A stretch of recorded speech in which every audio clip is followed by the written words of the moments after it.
The most dangerous enemy isn't the one who curses your name. It's the one who shakes your hand while digging your grave. Have you ever sensed that someone's hatred for you runs deeper than mere dislike? The terrifying truth is that not all enemies declare war. Some wear a mask of friendship, hiding intentions far darker than resentment. And the worst part, most people never see it coming. This isn't about paranoia, it's about survival. Some individuals don't act on impulse. They plan, they wait, and when the moment is right, they strike. The scariest thing about these people, they look just like everyone else. They might be a co-worker, a friend, even a trusted confidant. And by the time their true nature is revealed, it's often too late. In this video, you'll discover 5 critical signs that separate simple hatred from something far more sinister. Recognizing these warning signals could mean the difference between staying safe and becoming another tragic statistic. So ask yourself, do you truly know who's on your side and who's just waiting for the perfect moment to take you down? Let's find out. 1. The silent observer. There's a reason the most dangerous threats aren't the ones that announce themselves. A predator that roars before it strikes gives its prey a chance to run. But the deadliest ones, they wait, they study, they blend into the background until the moment is right. And by the time you realize you are being watched, it's already too late. When someone doesn't just hate you, but truly wants you gone, they become what I call the silent observer.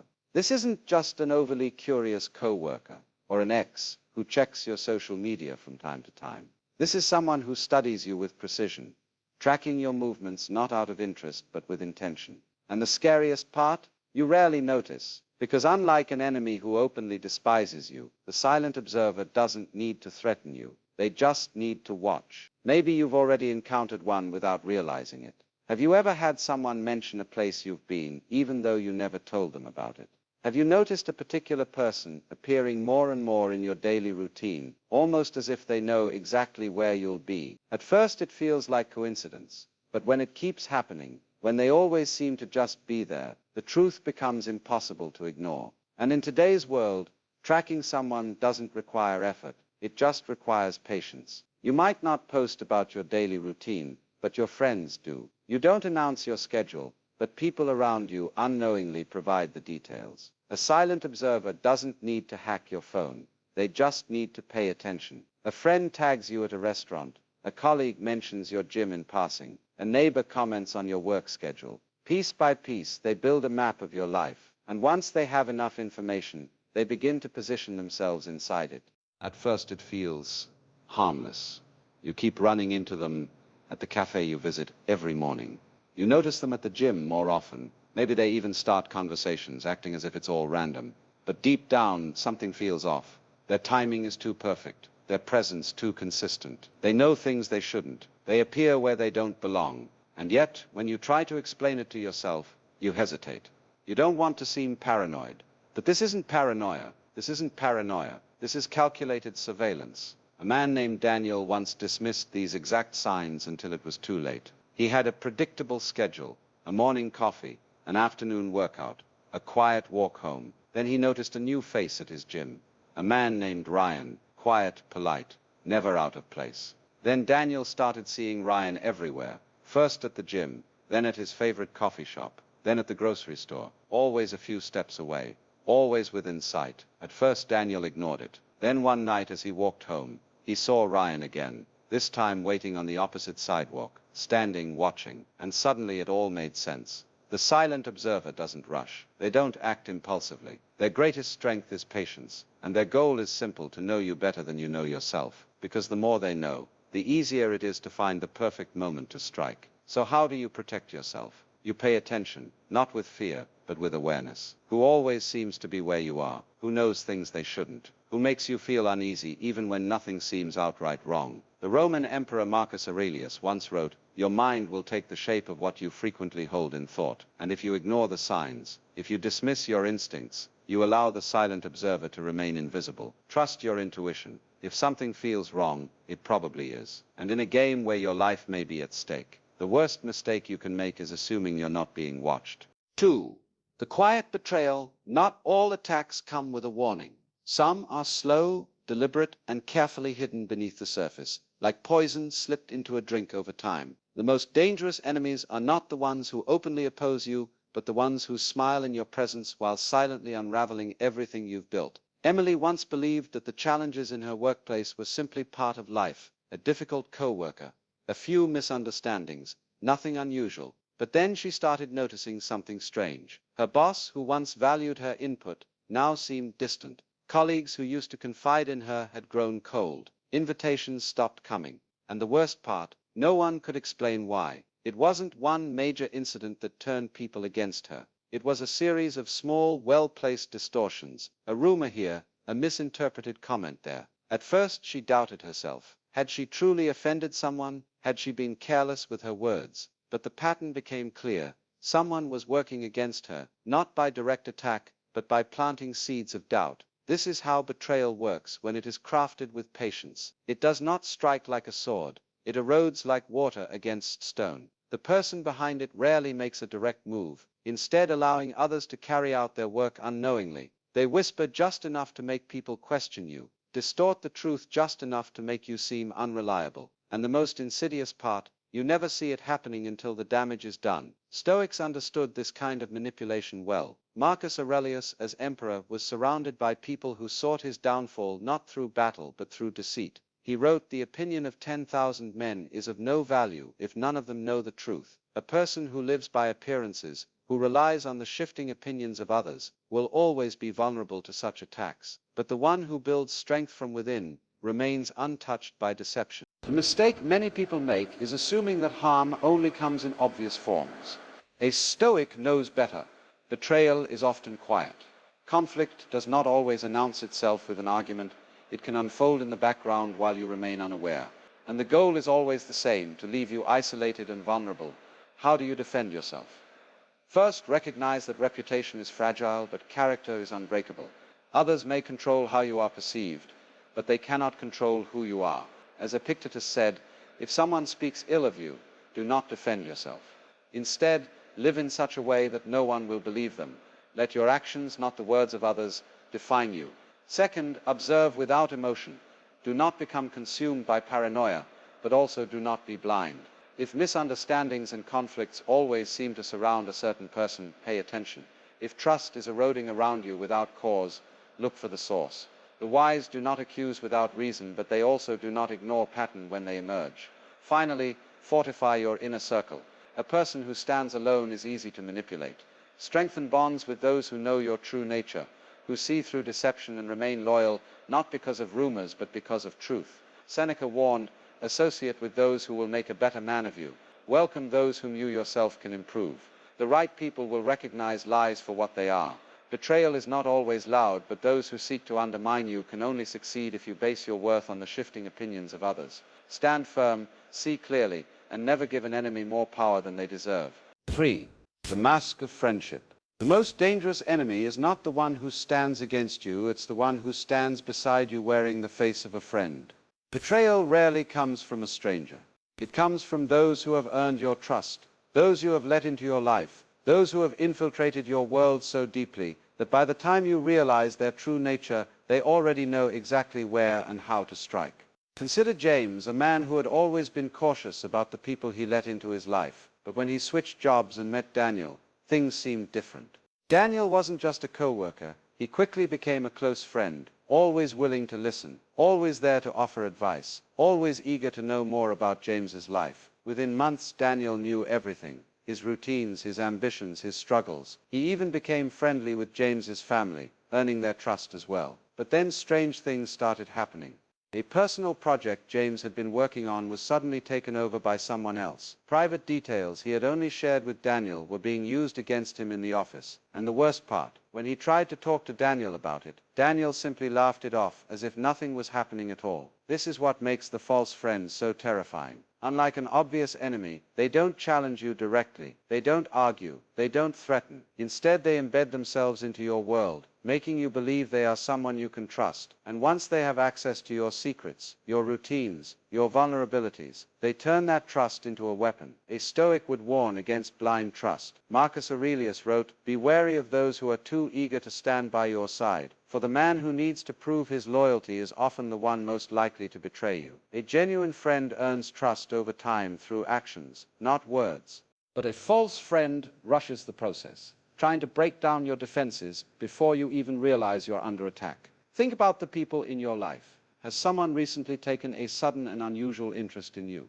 Have they gone from being distant to wanting to know every detail about your world, where you go, who you see, what worries keep you up at night?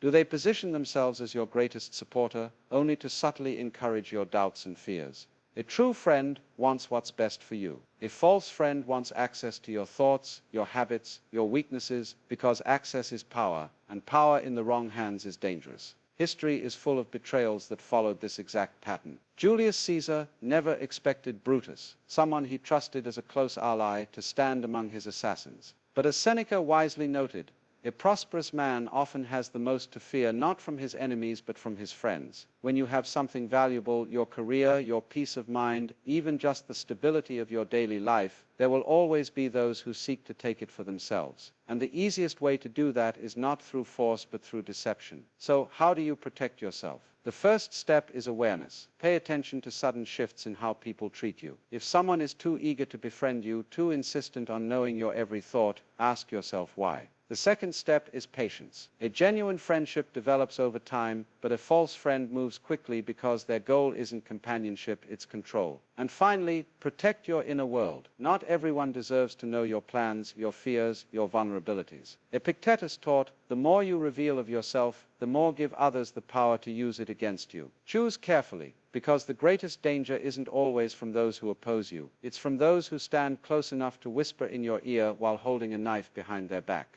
4. The gradual attack. No one descends into violence without warning.